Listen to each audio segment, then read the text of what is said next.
Assalamualaikum warahmatullahi wabarakatuh. Ini adalah video pembahasan soal yang terkait dengan persamaan diferensial parsial. Akan ada 3 soal yang akan kita bahas, di mana yang pertama adalah diketahui ada sebuah persamaan diferensial parsial sebagai berikut, yaitu do kuadrat z per do x kuadrat ditambah 2x dikali do kuadrat z per do x do y sama dengan z. Yang ditanyakan adalah yang pertama adalah orde, lalu yang kedua adalah derajat, lalu yang ketiga kita diperintahkan untuk menentukan apakah PDP tersebut merupakan PDP yang linier atau non-linier. Lalu yang keempat kita juga diperintahkan untuk menentukan apakah PDP tersebut merupakan PDP yang homogen atau non-homogen. Serta yang kelima di sini kita juga diperintahkan untuk menentukan jenis dari PDP tersebut, apakah termasuk PDP yang hiperbolik, parabolik, atau eliptik, beserta penjelasannya. Kita lihat penyelesaiannya di sini. Ini adalah persamaan diferensial parsial yang diketahui. Yang pertama yang ditanyakan adalah orde dari persamaan diferensial parsial. Kita ingat bahwa orde dari suatu persamaan diferensial parsial adalah derivatif tertinggi yang termuat dalam persamaan diferensial parsial. Sehingga kita lihat di sini, derivatif tertinggi yang termuat dalam PDP tersebut adalah derivatif tingkat 2 ya. Di sini terlihat pangkat 2, sehingga untuk poin yang pertama yang A ini jelas ya jawabannya. Di sini orde dari persamaan diferensial parsial tersebut adalah 2. Untuk pertanyaan yang kedua di sini adalah derajat dari persamaan diferensial parsial tersebut adalah berapa ya. Kita ingat bahwa derajat dari suatu persamaan diferensial parsial itu ditentukan dari pangkat tertinggi dari turunan tertinggi yang ada dalam persamaan diferensial parsial.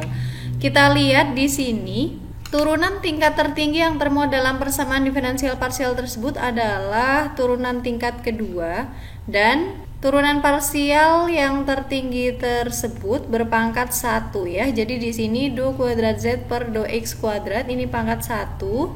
Begitu juga dengan do kuadrat z per do x do y ini juga pangkat 1 ya. Sehingga pangkat tertinggi dari turunan tingkat tertinggi yang ada dalam persamaan diferensial parsial tersebut adalah 1.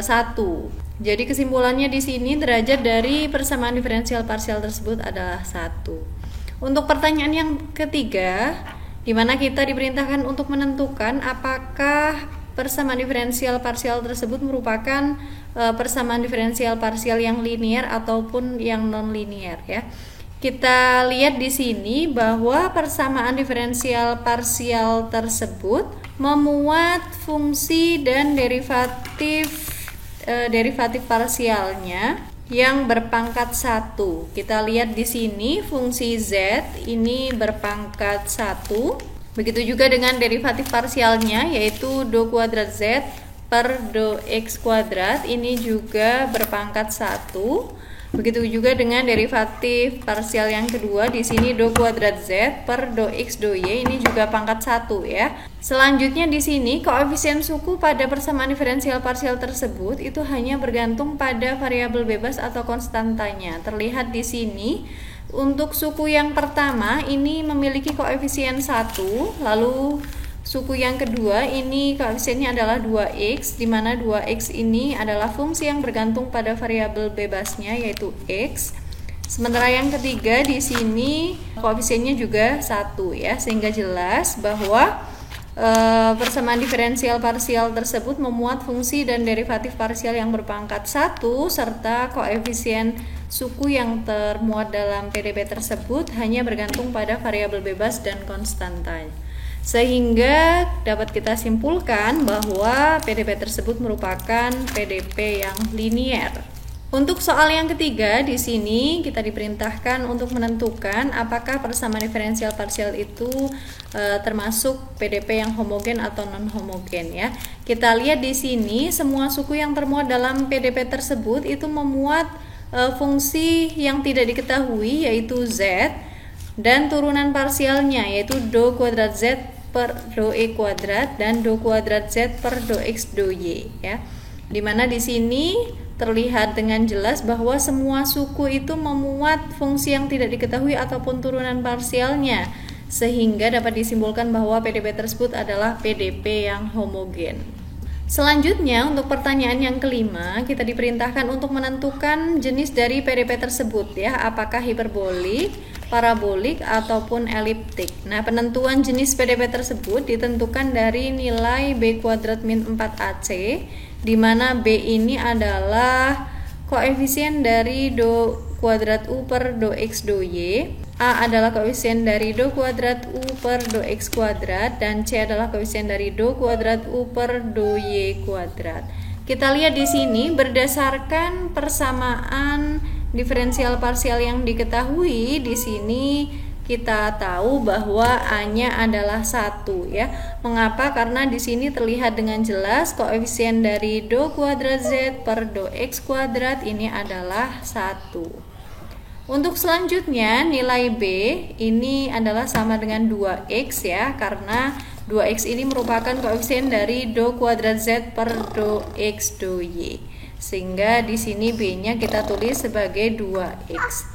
Untuk C-nya, C adalah koefisien dari do kuadrat U per do Y kuadrat, sementara dalam PDP tersebut tidak termuat suku do kuadrat U per do Y kuadrat, sehingga C-nya adalah sama dengan 0. Sementara yang D, di sini D-nya adalah kebetulan ini merupakan suatu fungsi yang tidak diketahui, yaitu Z ya, sehingga D-nya kita tulis di sini adalah sama dengan Z. Kita dapat tentukan nilai B kuadrat min 4AC, yaitu 2X kuadrat min 4 kali 1 kali 0. 2X kuadrat jawabannya adalah 4X kuadrat, 4 kali 1 kali 0 yaitu 0, sehingga 4X kuadrat dikurangi 0 hasilnya adalah 4X kuadrat. Ini ada kuadrat berarti pasti positif ya, setiap bilangan positif dikalikan dengan 4 pasti hasilnya positif, sehingga jelas bahwa 4X kuadrat ini lebih besar daripada 0. Karena B kuadrat min 4AC ini lebih dari 0, sehingga dapat disimpulkan bahwa PDP tersebut merupakan PDP hiperbolik.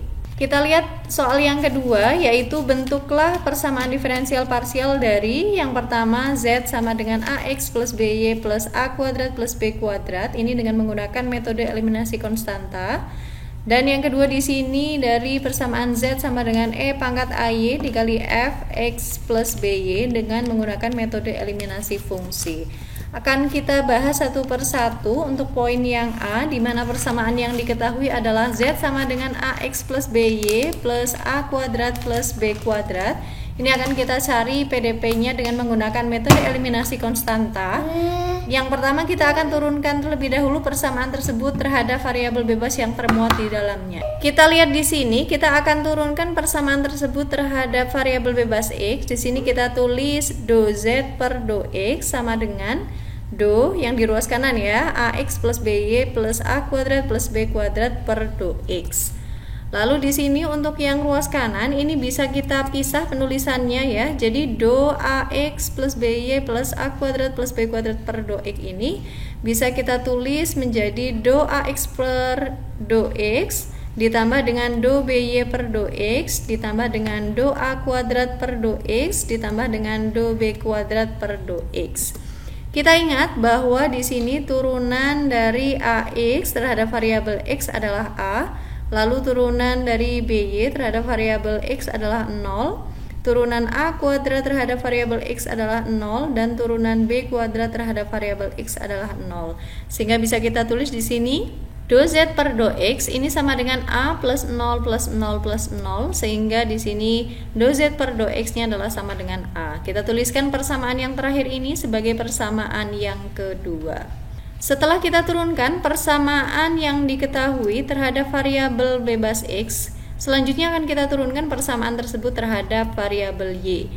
Caranya sama ya, di sini kita turunkan do Z per do Y karena kita akan turunkan terhadap variabel Y. Kita tulis di ruas kanan di sini do AX plus BY plus A kuadrat plus B kuadrat per do Y. Lalu sama seperti yang sebelumnya ya, ini yang ruas kanan bisa kita tulis secara terpisah ya, yaitu do AX per do Y lalu ditambah dengan do BY per do Y ditambah do A kuadrat per do Y ditambah dengan do B kuadrat per do Y.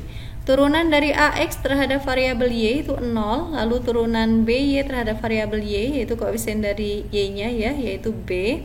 Lalu turunan A kuadrat terhadap variabel Y yaitu 0 dan turunan B kuadrat terhadap variabel Y adalah 0. Sehingga kita tulis di sini do Z per do Y ini sama dengan 0 ditambah B ditambah 0 ditambah 0.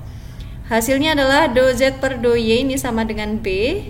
Kita tuliskan sebagai persamaan yang ketiga. Lalu selanjutnya setelah kita dapatkan persamaan 2 dan 3, di mana persamaan 2 tadi adalah do Z per do X sama dengan A, dan persamaan yang ketiga adalah do Z per do Y sama dengan B. Kemudian kita akan eliminasi ya konstanta yang terdapat dalam kedua persamaan tersebut. Akan kita kalikan persamaan yang kedua ini dengan A, dan kita kalikan persamaan yang ketiga ini dengan B. Sehingga kita kalikan ya kedua ruasnya dengan B, hasilnya adalah do Z per do X dikalikan B ini sama dengan A dikali B. Untuk persamaan yang ketiga ini kita kalikan dengan A, sehingga kita tulis do Z per do Y dikali A ini sama dengan A kali B. Lalu kita kurangi ya kedua persamaan yang telah dikalikan tersebut, sehingga di sini kita perhatikan do Z per do X dikali B dikurangi dengan do Z per do Y dikali A ini sama dengan B dikali do Z per do X dikurangi A kali do Z per do Y. Sementara di sini AB dikurangi AB ini habis ya, maka sama dengan 0. Jadi kesimpulannya persamaan diferensial parsial yang dapat dibentuk dari persamaan Z sama dengan AX plus BY plus A kuadrat plus B kuadrat dengan menggunakan metode eliminasi konstanta itu adalah B dikali do Z per do X dikurangi A dikali do Z per do Y sama dengan 0. Selanjutnya untuk soal yang B ini, dari persamaan Z sama dengan E pangkat AY dikali Fx plus BY yang kita notasikan sebagai persamaan 4, ini akan dibentuk persamaan diferensial parsial dengan menggunakan metode eliminasi fungsi. Caranya sama, yaitu yang pertama kita turunkan terlebih dahulu persamaan tersebut terhadap variabel bebas yang termuat dalam PDP tersebut ya. Jadi yang pertama kita turunkan persamaan tersebut terhadap variabel X. Ini kita tulis ulang terlebih dahulu ya. Jadi Z sama dengan E pangkat AY dikali Fx plus BY. Ini kita turunkan terhadap variabel X sehingga kita tulis do Z per do X ini sama dengan do E pangkat AY dikali Fx plus BY per do X. Kita ingat ya bahwa turunan dari perkalian U kali V ini sama dengan U aksen V ditambah dengan UV aksen. Kita misalkan di sini U-nya adalah E pangkat AY ya.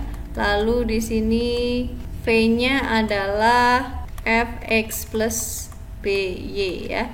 Jadi di sini U aksennya yaitu turunan dari U terhadap variabel X itu adalah 0, lalu dikalikan dengan V, V-nya adalah Fx plus BY, lalu ditambah dengan U, U-nya adalah E pangkat AY dikali V aksen, V aksennya adalah turunan dari Fx plus BY yaitu F aksen X plus BY. Nah karena ini turunan dalam kurung ini adalah 1 ya, ini koefisien dari X adalah 1, sehingga ini kita tulis dikali 1. Kemudian di sini karena 0 dikali Fx plus B ini sama dengan 0, maka di sini do Z per do X tersebut hasilnya adalah E pangkat AY dikali F aksen X plus BY yang kita notasikan persamaan yang terakhir ini menjadi persamaan yang kelima. Setelah kita turunkan persamaan tersebut terhadap variabel bebas E, kemudian kita turunkan terhadap variabel bebas Y ya. Jadi di sini kita tulis Z sama dengan E pangkat AY dikali Fx plus BY. Ini kita turunkan terhadap variabel Y sehingga kita tulis do Z per do Y ini sama dengan do E pangkat AY dikali Fx plus BY per do Y ya. Masih sama caranya seperti tadi ya. Jadi turunan dari UV ini adalah U aksen V ditambah dengan UV aksen. U-nya adalah E pangkat AY, lalu V-nya adalah Fx plus BY. Kita lihat di sini U aksen V berarti turunan dari E pangkat AY yaitu A E pangkat AY dikalikan dengan V, V-nya adalah Fx plus BY ditambah dengan U, U-nya adalah E pangkat AY dikalikan dengan V aksen, berarti turunan dari Fx plus By, yaitu F aksen X plus By. Lalu kita kalikan dengan turunan yang ada di dalam kurung ya, karena ini turunkannya terhadap Y, maka dikalikan dengan B. Selanjutnya di sini kita tulis, karena ini perkalian ya, komutatif, maka bisa kita tulis yang di ruas kanan ini sebagai A dikali E pangkat AY dikali Fx plus By ditambah B-nya lari ke depan ya, berarti B dikali E pangkat AY kali F aksen X plus By. Kita tulis persamaan yang di bawah sendiri ini sebagai persamaan yang ke-6. Selanjutnya akan kita eliminasi persamaan 6 dan 5. Kita perhatikan di sini, ini adalah persamaan yang ke-6, lalu ini persamaan yang ke-5. Persamaan yang ke-6 ini akan kita kalikan 1 sehingga tetap ya, di sini masih do Z per do Y, ini sama dengan A kali E pangkat AY dikali Fx plus By ditambah B dikali E pangkat AY dikali F aksen X plus By. Lalu persamaan yang kelima ini kita kalikan dengan B ya, nanti agar muncul suku BE pangkat AY dikali F aksen X plus BY. Tujuannya nanti agar bisa dicoret dengan BE pangkat AY F aksen X plus BY ini. Kita kalikan persamaan yang kelima ini dengan B, sehingga ruas kiri dan kanannya kita kalikan dengan B ya. Do Z per do X dikali B, maka hasilnya adalah B dikali do Z per do X. Lalu E pangkat AY dikali F aksen X plus BY dikali B, itu hasilnya adalah B dikali E pangkat AY F aksen X plus BY. Kita lihat di sini akan kita kurangkan kedua persamaan tersebut. Do Z per do Y dikurangi B do Z per do X, ini kita tulis di ruas kiri ya, sama dengan yang di ruas kanan di sini A dikali E pangkat AY dikali Fx plus By. Lalu di sini B E pangkat AY dikali F aksen X plus By ini dikurangi suku yang sama ya, yaitu B E pangkat AY dikali F aksen X plus BY, sehingga ini habis. Sehingga hasil dari pengurangan tersebut adalah do Z per do Y dikurangi B do Z per do X, ini sama dengan A E pangkat AY dikali F X plus BY. Kita akan substitusikan persamaan keempat ke persamaan ke-7 ini. Kita ingat di persamaan keempat itu kita tahu ya bahwa Z itu sama dengan E pangkat AY Fx plus By. Sehingga jika kita substitusikan, ini adalah nilai Z-nya ya, maka dari persamaan ke-7 dapat kita tuliskan menjadi do Z per do Y dikurangi B do Z per do X, ini yang di ruas kiri tetap ya. Lalu yang di ruas kanan kita perhatikan di sini E pangkat AY dikali Fx plus By, ini sama dengan Z, sehingga kita tulis yang di ruas kanan sebagai perkalian antara A dan Z.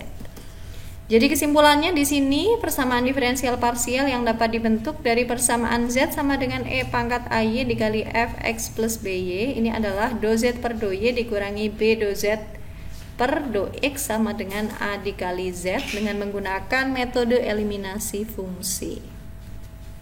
Selanjutnya untuk soal yang ketiga, yaitu di sini kita akan menyelesaikan persamaan diferensial parsial berikut, yaitu setengah Y dikali do kuadrat Z per do X do Y ditambah dengan do Z per do X sama dengan 2X kuadrat. Kemudian kita akan tentukan ya masalah nilai batas yang memenuhi fungsi Z ketika X-nya X ya, lalu Y-nya adalah 1, ini sama dengan 2/3X pangkat 3, dan nilai Z ketika X-nya ini 0, ini sama dengan 0. Akan kita cari di sini solusi khususnya ya, dimana di sini sudah tersedia masalah nilai batas untuk persamaan tersebut. Kita lihat di sini penyelesaiannya. Yang pertama kita harus integralkan terlebih dahulu persamaan tersebut terhadap variabel bebas X ya. Jadi kita tulis ulang persamaannya, yaitu setengah Y dikali do kuadrat Z per do X do Y ditambah do Z per do X, ini sama dengan 2X kuadrat. Kita keluarkan do per do X nya, sehingga sisanya di sini adalah setengah Y dikali do Z per do Y ya. Ingat ini kuadrat, maka di sini masih ada do satu lagi ya. Lalu yang di sebelah kanan ini karena do per do X-nya kita keluarkan, maka sisanya adalah Z. Sehingga yang di ruas kiri di sini kita tulis do per do X dalam kurung setengah Y dikali do Z per do Y ditambah Z. Yang di ruas kanan ini masih tetap. Lalu di sini do X-nya kita pindah ke ruas kanan ya. Berarti kita tulis do setengah Y dikali do Z per do Y ditambah Z. Ini sama dengan 2X kuadrat dikali do X ya. Kemudian untuk menghilangkan do ini maka harus kita integralkan yang di ruas kanan. Yang di ruas kiri di sini tinggal ditulis yang di dalam kurung ya, yaitu setengah Y dikali do Z per do Y plus Z. Ini sama dengan integral yang di ruas kanan, yaitu 2X kuadrat do X ya. Yang di ruas kiri ini tetap setengah Y kali do Z per do Y plus Z. Lalu yang di ruas kanan ini diintegralkan terhadap variabel X ya. Kita lihat di sini 2X kuadrat ini kita integralkan, hasilnya adalah 2 per 3X pangkat 3. Ingat ya, ini 2 koefisiennya, lalu per pangkat ditambah 1 ya, karena pangkatnya 2 ditambah 1 maka hasilnya adalah 3. Sehingga di sini kita tulis 2 per 3X pangkat 3 ya. Selanjutnya karena ini integral parsial ya terhadap variabel X, maka di sini muncul fungsi yang bergantung pada variabel bebas yang lainnya ya, yang satunya lagi yang termuat dalam PDP tersebut yaitu variabel Y ya, sehingga di sini muncul fungsi yang bergantung pada variabel Y. Persamaan yang terakhir ini kita notasikan sebagai persamaan ke-8, dan selanjutnya setelah kita dapatkan ya persamaan 8 tersebut, kita kalikan persamaan 8 tersebut dengan Y. Sehingga di sini kita tulis setengah Y kuadrat dikali do Z per do Y ditambah Y dikali Z. Ini sama dengan 2 per 3 Y X pangkat 3 ditambah Y F Y. Setelah kita kalikan di sini persamaan ke-8 dengan Y, kemudian akan kita integralkan ya. Kalau tadi sebelumnya kita sudah integralkan terhadap variabel bebas X, maka selanjutnya akan kita integralkan terhadap variabel bebas Y. Di sini kita tulis ulang ya, yaitu setengah Y kuadrat kali do Z per do Y ditambah YZ sama dengan 2 per 3 Y X pangkat 3 ditambah Y F Y. Selanjutnya kita perhatikan bahwa setengah Y kuadrat dikali do Z per do Y ditambah YZ ini adalah sama dengan turunan dari fungsi U dikali fungsi V ya terhadap variabel bebas Y. Kita ingat bahwa turunan dari U kali V ini sama dengan U aksen V ditambah dengan U V aksen. U-nya adalah sama dengan setengah Y kuadrat, sementara V-nya adalah Z ya. Sehingga jelas di sini U aksen V yaitu turunan dari setengah Y kuadrat ini diturunkan, berarti hasilnya adalah Y ya dikali V ya. V-nya adalah Z lalu ditambah dengan U-nya adalah setengah Y kuadrat dikali V aksen. V aksen berarti do Z per do Y. Sehingga jelas di sini setengah Y kuadrat kali do Z per do Y ditambah Y kali Z ini sama dengan do per do Y dari setengah Y kuadrat kali Z. Selanjutnya di sini do Y-nya akan kita pindahkan ke ruas kanan ya, sehingga di sini di ruas kiri sisanya adalah do setengah Y kuadrat Z. Sementara di ruas kanan di sini kita tulis 2 per 3 Y X pangkat 3 plus Y F Y do Y. Untuk menghilangkan do ini maka ruas kanan akan kita integralkan, sehingga di sini kita tulis setengah Y kuadrat Z ini sama dengan integral dari 2 per 3 Y X pangkat 3 plus Y F Y terhadap variabel Y ya. Kita lihat di sini untuk integral ya, ini penulisannya bisa dipisah. Integral Fx plus Gx dx ini bisa kita tuliskan sebagai integral Fx dx ditambah dengan integral Gx dx. Sehingga di sini integral dari 2/3 YX pangkat 3 ditambah YFY do Y. Ini bisa kita pisah ya, menjadi integral dari 2/3 YX pangkat 3 do Y ditambah YFY do Y. Tinggal kita integralkan saja, ini yang di ruas kiri masih tetap ya. Integral dari 2/3 YX pangkat 3 terhadap variabel Y, maka yang selain Y ini menjadi konstanta ya, kita anggap sebagai konstanta, yaitu 2/3 dikali X pangkat 3. Ini kita tulis dulu, 2/3 dikali X pangkat 3. Lalu integral dari Y ini hasilnya adalah setengah Y kuadrat. Dan karena ini integral parsial terhadap Y, maka muncul fungsi ya, kita tambahkan dengan fungsi yang bergantung pada variabel bebas yang lainnya yaitu X. Dan kita misalkan di sini ini integral ya, integral dari YFY dy ini sama dengan fungsi H yang bergantung pada variabel bebas Y.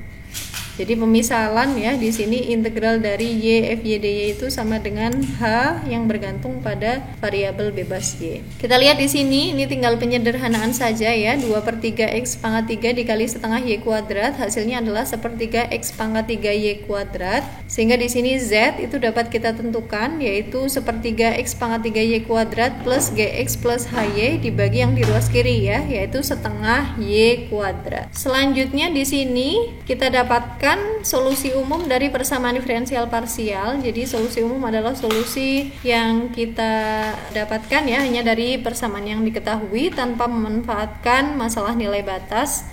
Di sini solusi umumnya adalah fungsi Z yang bergantung pada variabel X dan Y, yaitu 1/3 X pangkat 3 Y kuadrat ditambah GX ditambah HY dibagi setengah Y kuadrat, di mana GX dan HY ini adalah sebarang fungsi ya. Nah, untuk mendapatkan solusi khusus dari persamaan diferensial parsial, maka kita akan manfaatkan masalah nilai batas ya yang termuat dalam soal, yaitu di sini syarat batas yang pertama adalah nilai fungsi Z ketika Y-nya ini sama dengan 1 adalah 2/3 X pangkat 3. Kita ingat tadi solusi umum yang telah kita dapatkan adalah ZXY ini sama dengan 1/3 X pangkat 3 Y kuadrat plus GX plus HY dibagi setengah Y kuadrat.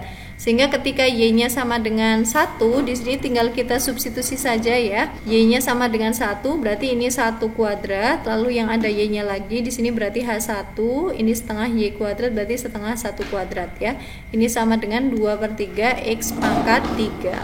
Selanjutnya 1 kuadrat itu sama dengan 1 ya, sehingga di sini kita tulis fungsi Z-nya adalah sama dengan 1/3 X pangkat 3 kali 1 ditambah GX ditambah H1 dibagi setengah kali 1 sama dengan 2/3 X pangkat 3. Ini tinggal penyederhanaan saja ya, 1/3 X pangkat 3 kali 1 hasilnya adalah 1/3 X pangkat 3, lalu setengah kali 1 hasilnya adalah setengah. Sehingga di sini kita tulis, kita pindah setengah ini ke ruas kanan, sehingga 1/3 dikali X pangkat 3 ditambah GX ditambah H1 ini sama dengan 2/3 kali setengah X pangkat 3, yaitu akan sama dengan 1/3 X pangkat 3. Kita lihat di sini di ruas kiri dan kanan ini ada 1/3 X pangkat 3, sehingga bisa saling menghilangkan ya, sehingga sisanya di sini GX plus H1 ini sama dengan 0, sehingga GX-nya adalah sama dengan negatif H1. Kita tulis persamaan yang terakhir ini sebagai persamaan yang ke-11. Jadi kita tinggal substitusikan saja ya, persamaan yang kita dapatkan di persamaan ke-11 kita substitusikan ke persamaan